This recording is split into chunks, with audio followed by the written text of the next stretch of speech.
Sue Bird. The petty jealous Caitlin Clark narrative started with my interview.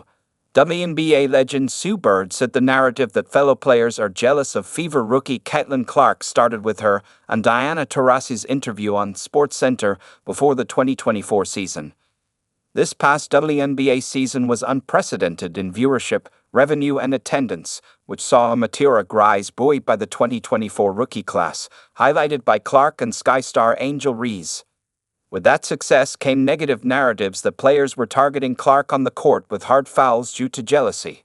In some ways, it started with me and Diana and our show, the Bird and Taurasi Show, on ESPN, getting interviewed by ESPN host Scott Van Pelt and Diana having her response.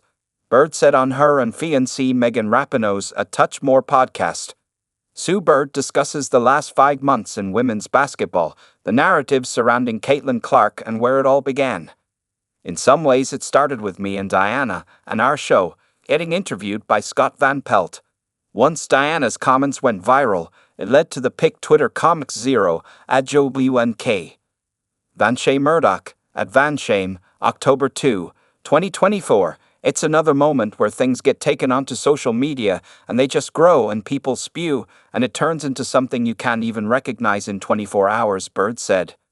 Bird was referring to an April interview during which Van Pelt asked Taurasi what was in store for the rookie class entering the league, and the Mercury star said reality is coming and that there would be a transition period for Clark.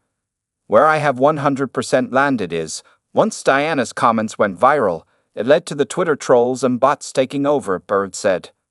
And what started there was this narrative of petty, jealous players hating on Caitlin. Scott Van Pelt was there when Diana Taurasi said, reality is coming. 5 months later, after the reg season, he's out here saying that she was wrong and Caitlin Clark is the reality. That's really what happened. That's where it started.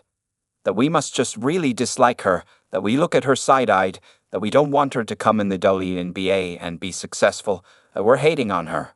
So, we're petty and jealous. And from there, when we get to the start of the WNBA season, this is already planted in people's heads. This already exists. And when the games start, and the play is physical, which it always is, the coverage of Caitlin coming out of college, Angel Reese as well, and going into the WNBA, we as WNBA players were having basketball conversations, and everybody, the media coverage, just took it to another place where we were attacking them as people. And that's again where that petty and jealousy lives. I digress. Bird's comments came while she and Rapinoe were discussing the past 5 months in women's basketball.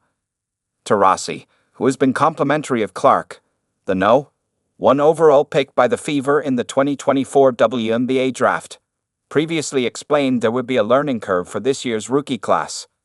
Look, SVP, reality is coming. There's levels to this thing. And that's just life. Taurasi said during an appearance on SportsCenter during the Women's Final Four on April 6. We all went through it. You see it on the NBA side, and you're going to see it on this side. You look superhuman playing against 18-year-olds, but you're going to be playing against some grown women that have been playing professional basketball for a long time. Not saying Clark's skills are not going to translate, because when you're great at what you do, you're just going to get better. But there is going to be a transition period where you're going to have to give yourself some grace as a rookie. Rapinoe also asked Bird, how did we get here?